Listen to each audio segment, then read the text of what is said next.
Hamdolsun Allah'a binlerce şükürler olsun ki biz bayram namazımızı da kılabiliyoruz. Ama her ne kadar sevinçli olsak da çok buruk bir şekilde geçiyor.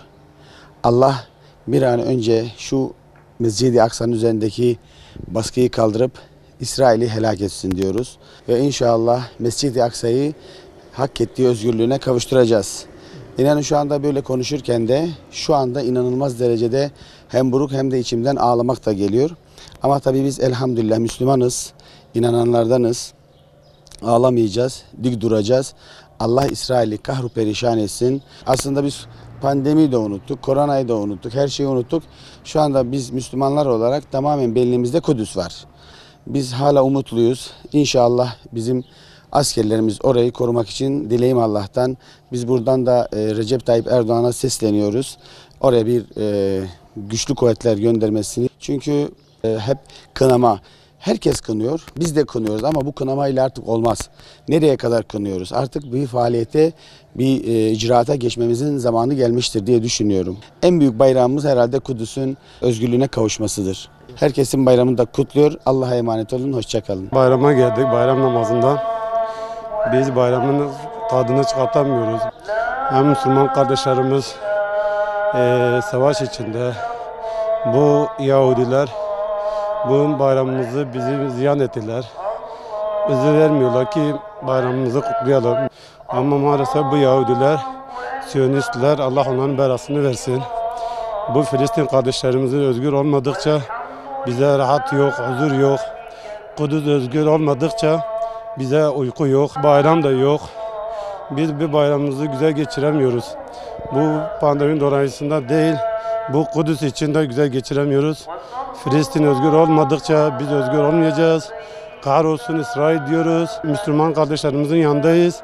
Hiçbir zaman unutmasınlar, kenetlensinler. Mezarlığa gitmeyi düşünüyoruz. O mezarlığa da gidemiyoruz. Ondan dolayı evimize gidip kapanacağız ve dua edeceğiz. Kudüs için, Filistin için dua edeceğiz. Allah onların yar ve yardımcıları olsun. Pandemiden dolayı maalesef sadece bir bayram namazı kılıp evlerimize gideceğiz. O yüzden biz istiyorduk ki bu bayramı Filistin'de yani Kudüs'te yapalım. Çünkü bizim oradaki kardeşlerimiz gerçekten bugün Yahudilerin zulmü altında ve mescitleri basarak bütün Müslümanları çoluk çocuk demeden katlediyor. Bizim gerçekten bayrağımız da artık bayramdan çıktı. Çünkü kardeşlerimiz orada eziyet görürken, orada işkence görürken, baskı görürken bizim burada bayram yapmamız da pek doğru değildi. Şimdi bizim kardeşlerimiz orada eziliyor. Bizim ellerimiz, gözlerimiz, kulaklarımız burada eğer acı çekmiyorsa o zaman bizim sadece dille söylediğimiz biz yetmiyor. Çünkü Müslümanlar bir ceset gibidirler. Müslümanlar Kudüs'e girecekler. İnşallah Allah'ın izniyle biz inanıyoruz ki Yahudiler orada kahru perişan olacak. Onların sonu gelmiştir zaten bu. Öyle gözüküyor, kendi sonlarını kendilerini hazırlamışlardır. Çünkü Müslümanlar eğer bir olursa gerçekten Müslümanlar kendi tükürüklerine onları boğacaklardı bir kere. Değerli kardeşlerim, yüce dinimiz İslam'da din kardeşliği, mümin kardeşliği her türlü kardeşliğin üstünde. Herhangi bir mümin kardeşimiz ile herhangi bir sebepten dolayı, bir olaydan dolayı Allah korusun, Allah muhafaza etsin küsmüş isek, küs isek, bu kardeşlerimize değerli müminler, onlarla barışmaya, onlarla bir olduğumuzu ortaya koymak zorundayız. Zira Peygamber sallallahu aleyhi ve sellem hadis-i şeriflerinde bir müminin diğer mümin kardeşine 3 günden fazla dargın kalmasına yüce dinimiz İslam kesinlikle müsaade etmez. Değerli kardeşlerim, bu mübarek bayramda salgın hastalıklardan dolayı komşularımıza, akrabalarımıza, kardeşlerimize dahi gitme fırsatı bulamayabiliriz.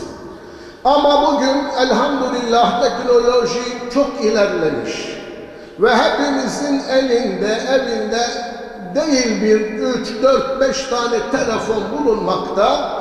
Ve bu telefonlar ile mutlaka özellikle anne ve babalarımız hayatta ise onları mutlaka aramalı, onların hayırlı makbul duasını almayı hiçbir şekilde ihmal etmeyeceğiz. Şöyle niyet edeceğiz, niyet ettiğim Allah rızası için 2 rekat Ramazan bayramı namazını kılmaya uydum imama Allahu Ekber. Neveytu asalli rik'eten sinnet salat id Ramazan muktediyen lillahi Teala Allahu Ekber. Men yetkir şuna hudeyu rik'at meşe sünnet-i id Ramazan tabaya imam Allahu Ekber. Allahu Ekber. Allahu Ekber. Allahu Ekber. Allahu Ekber. Allahu Ekber. Allahu Ekber. Allahu Ekber. Bismillahirrahmanirrahim.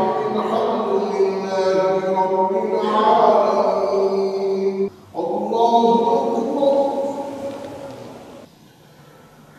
Semi'a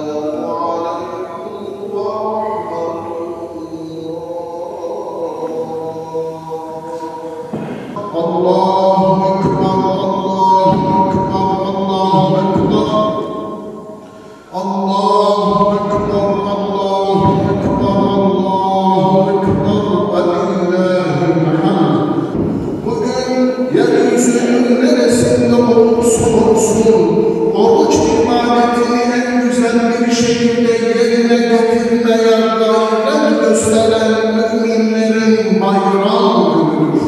Günahlarımıza tövbe ve istiğfar etmeyi, tövbemize sadık kalmayı bizlere nasip eyle ya Rabbi. Dünyanın bir köşesinde sıkıntılar içerisinde kıvranan, gerek Filistin'de, Kudüs'te, gerek Myanmar'da ve dünyanın değişik yerlerinde sıkıntılar içerisinde bulunan mümin kardeşlerimize sıkıntılarından kurtuluşlarını en kısa bir zamanda nasip eyle ya Rabbi. Allahümme salli ala seyyidina Muhammedin nebiyil ummi ve ala alihi ve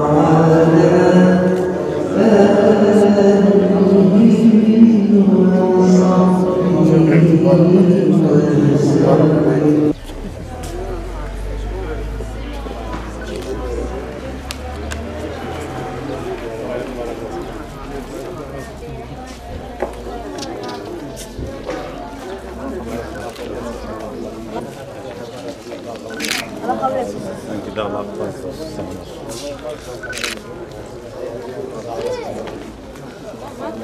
Barang-barang